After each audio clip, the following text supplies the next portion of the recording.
ایک مرتبہ رسول صلی اللہ علیہ وسلم نے فرمایا کہ بنی اسرائیل میں 3 آدمی تھے، ایک کوڑی، دوسرا گنجا اور تیسرا اندھا۔ خداوند تعالیٰ نے ان کو آزمانا چاہا اور ان کے پاس ایک فرشتہ بھیجا۔ پہلے وہ کوڑی کے پاس آیا اور پوچھا، آپ کو کیا چیز پیاری ہے؟ اس نے کہا، مجھے اچھی رنگت اور خوبصورت کھال مل جائے اور یہ بلا جاتی رہے جس سے لوگ مجھ سے نفرت کرتے ہیں اور اپنے پاس بیٹھنے نہیں دیتے۔ اس فرشتے نے اپنا ہاتھ اس کے بدن پر پھیر دیا، اسی وقت وہ بالکل ٹھیک ہو گیا اور اچھی کھال اور خوبصورت رنگت نکل آئی۔ پھر پوچھا، آپ کو کون سا مال زیادہ رغبت دیتا ہے؟ اس نے کہا، اونٹ۔ پس ایک اونٹنی بھی اس کو دے دی اور کہا، اللہ تعالیٰ اس میں برکت دے۔ پھر گنجے کے پاس آیا اور پوچھا، آپ کو کون سی چیز پیاری ہے؟ کہا، میرے بال اچھے نکل آئیں اور یہ بلا مجھ سے جاتی رہے کہ لوگ جس سے گھن کرتے ہیں۔ فرشتے نے اپنا ہاتھ اس کے سر پر پھیر دیا، فوراً سے اچھا ہو گیا اور اچھے بال نکل آئے۔ پھر پوچھا، آپ کو کون سا مال پسند ہے؟ اس نے کہا، گائے۔ پھر اس کو ایک گائے دے دی اور کہا، اللہ تعالیٰ اس میں برکت بخشے۔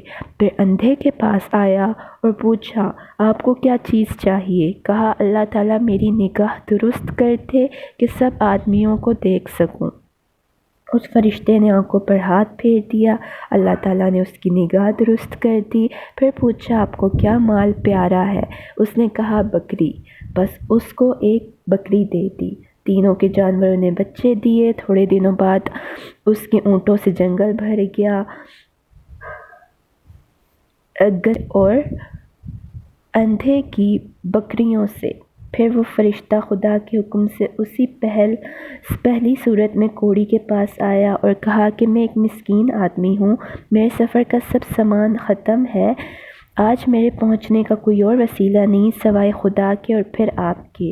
اس اللہ کے نام پر جس نے آپ کو اچھی رنگت اور عمدہ کھال دی ہے، آپ سے ایک اونٹ مانگتا ہوں کہ اس پر سوار ہو کر میں اپنے گھر جا سکوں۔ وہ بولا، یہاں سے چلو، مجھے اور بہت سے حقوق ادا کرنے ہیں، آپ کو دینے کے پاس میرے لیے کچھ نہیں۔ فرشتے نے کہا، شاید آپ کو میں پہچانتا ہوں، کیا آپ کوڑی نہیں تھے کہ آپ سے لوگ گھن کرتے تھے؟ اور کیا خدا نے آپ کو اس قدر نہیں دیا؟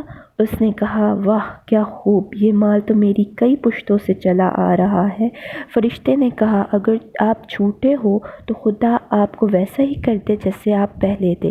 پھر گنجے کے پاس اسی پہلی صورت میں آیا، اسی طرح اس سے بھی سوال کیا اور اس نے بھی ویسا ہی جواب دیا۔ پھر فرشتے نے کہا، اگر آپ جھوٹے ہو تو خدا آپ کو ویسا ہی کر دے جیسے آپ پہلے تھے۔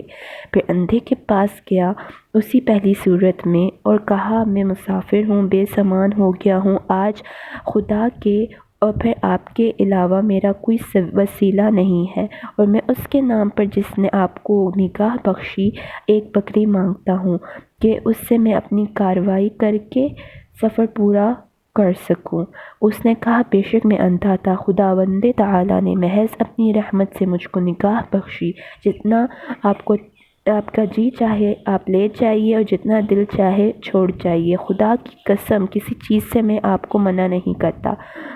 فرشتے نے کہا، یہ اپنا مال اپنے پاس رکھیں، مجھے آپ سے کچھ نہیں چاہیے، فقط آپ تینوں کی آزمائش منظور تھی سو ہو چکی، خدا آپ سے راضی ہوا اور ان دونوں سے ناراض۔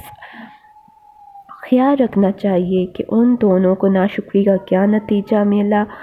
نعمت چھن گئی اور جیسے تھے ویسے ہی رہ گئے، خدا نے ان سے ناراض کر لی، دنیا و آخرت دونوں میں نامراد رہے، اور اس شخص کو شکر کی وجہ سے کیا عوض ملا کہ نعمت بحال رہی اور خدا اس سے خوش ہوا، اور آخرت دونوں میں شاد و بامراد ہوا۔